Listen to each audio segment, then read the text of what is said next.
And I think what we're seeing in the healthcare industry is we're exposing the flaws, right? So the hospitals can't handle this many cases. There's tons of supply chain issues around personal protective equipment, all of these things. Even I saw you tweeting about the telemedicine is being overwhelmed with people who don't actually want to go into a physical location but can't keep up with demand.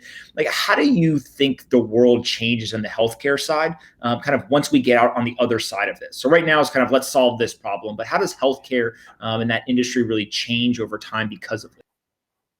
Well, a bunch of ways that are predictable, and then a bunch of ways we can't predict. One of the things that I'm most excited about is that there will be a whole bunch of good news coming out of the bad news. You know, even World War II produced a number of inventions. I think radar was one of them. I'm not good on history, but I think that was one. And what we just did, and we're doing right now, is we're putting the best minds in the world, medical and scientific, together. And they're working on a problem that's sort of a class of problems. You know, they won't just learn about this; they'll learn about, you know, the larger group of this. And what that produces, you can't predict. But we're putting the smartest people in the world together. We're networking them. They'll know each other after this is done. They'll probably create platforms for better sharing of information. That has almost unlimited potential for where that can go. And it's just because you put the brains in the same places. I mean, it's the same. It's the same thing that happens with Silicon Valley. It's the same thing that happens with a Microsoft town. A bunch of geniuses move there. And then you've got the right situation for startups, right? Maybe they came to work for Microsoft, but now they start dating each other and, you know, cross-pollinating, and suddenly, hey, I got an idea. It doesn't fit in Microsoft. I'm going to start my own company. So you're going to see something like happened in the startup world by having them all in one place. Really important. You know, the cross-pollination is just essential. That's why you don't see a startup community like spring up in the middle of Idaho or something. It's the people connection that makes it happen. So we just did that by necessity with the top, smartest scientists in the medical community. That's going to turn into something. The other thing is that I feel as though it's close to guaranteed that there will be some red tape that's removed, because we're removing some red tape temporarily in a number of ways. And some of it we're going to say, you know, it worked better without that red tape. Let's just keep it that way. So some of it will be that kind of improvement. We'll certainly be toughened against pandemics. We'll certainly have better plans for the next one. We'll certainly have better ability to flex. We'll certainly be moving our drug pipeline from China to the United States, guaranteed. There's just no chance that's not happening. And by the way, if you hear that your government is not making that happen, change your president. Find one that will. That's not optional anymore. All right, but I think you can count on President Trump doing it, and whoever else. If we get another president, I think you could count on them doing it as well. Any party. At this point, it's just a given. So that'll happen. And then I was early on, I was suggesting that we drop the licensing requirements across state, so that telemedicine people, a doctor in Utah that is not yet has a big problem, could take some calls from people in, let's say, New York City who are. At the moment, it's illegal. Why? Is it because New York City thinks that a doctor in Idaho is not qualified? Well, maybe you should talk to his patients, because they think they are. They think these doctors are qualified. I don't think in the context of an emergency, there's any argument whatsoever that makes any sense that you should keep that restriction. So at least temporarily get rid of it. And what will happen if they temporarily get rid of that restriction? I will answer the question. People will realize there was no reason for it in the first place.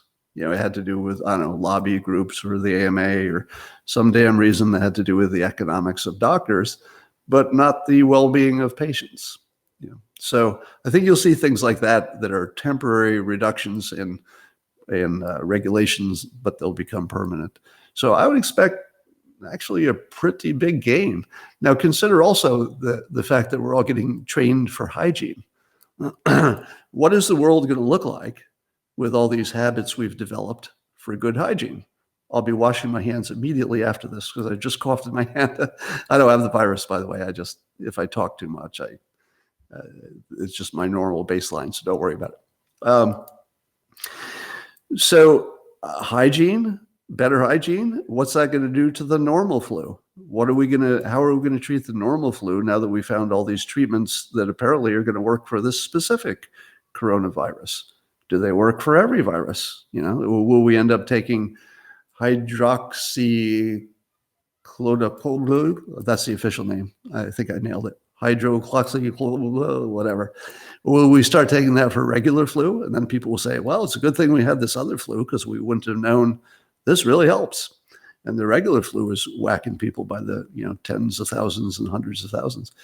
So if I had to guess, we're going to come out of this with all kinds of new capabilities and streamlined processes, things we didn't know we needed, and we're going to be hardened for the next challenge.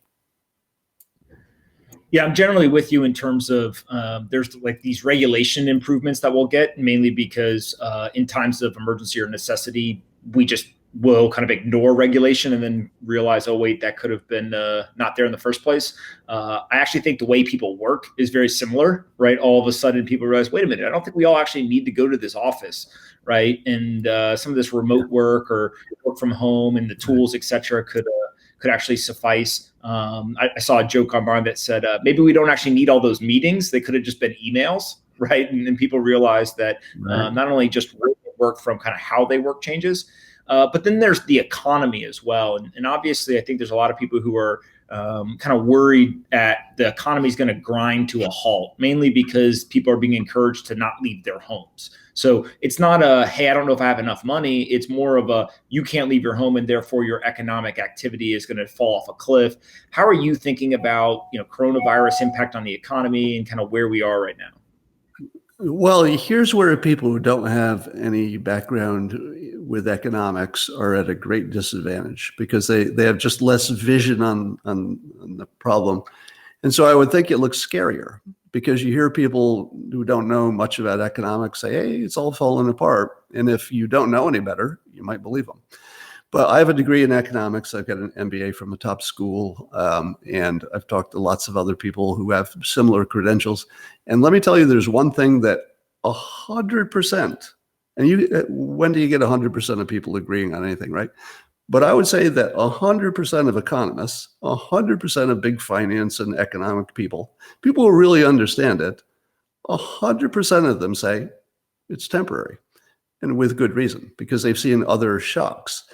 I think it was Morgan Stanley or somebody, I forget, who said that this is more like 9/11 than it is like the slump of 2008, 2009, meaning that there was an external shock, but it didn't really change all our resources and systems except in that little area, and then our security got tighter. But basically, the economy was still the economy when we woke up and shook it off. That's our situation now.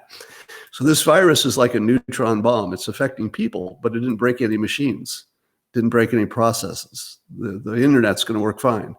So the moment that we get the word, the uptick is going to be just breathtaking. The moment your government says, we got a handle on this, it's safe to go back to some of your other things, or even if we just figure out how to do the other things better in different ways, the recovery will be just breathtaking. The only thing we don't know is when we're going to get the green light to take the country back to full health. The moment the president says it's go time, people are really ramped up. The other thing I've suggested is we've got a whole nation that's going to be stuck at home for, I don't know, a while, and take some classes. If you come out at the end of this and you haven't developed a whole new skill, well, you did it wrong. If you were out in the job market and you had, let's say, some job that got removed, you were a server or whatever, well, pick up a new skill. Find a skill that you can learn in a few months that adds well with whatever you do or whatever you're going to add later that makes you more valuable. So as your income comes down, you can compensate by building your skill up while you're waiting. Because when you go back, you're going to go back with a higher skill and a higher income, and it'll pay for itself. So think of this time off as a little bit an opportunity for investment in yourself. Take an online course. They're cheap and widely available.